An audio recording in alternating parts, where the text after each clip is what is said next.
мегузарем ба тафсилоти гузоришҳои барнома. Дар шаҳри Бӯстон муноқиша миёни ду шахси беҷои зисти доимӣ ба ҷинояти махсусан вазнин одамкушӣ анҷомид.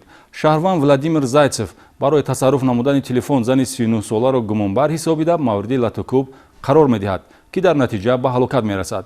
Ҷиноят бо изи гарм ошкор гардид.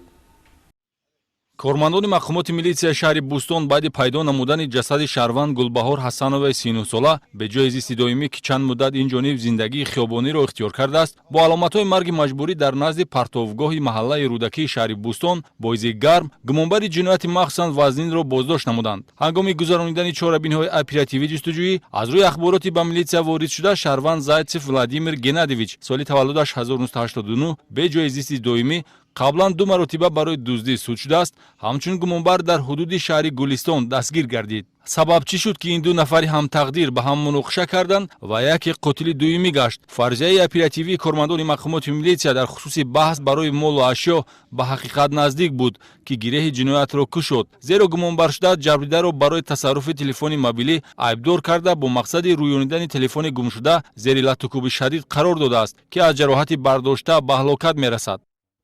як сол шид гулея мешиносам. Ин хеле рӯзи 21 март иштагӣ будем.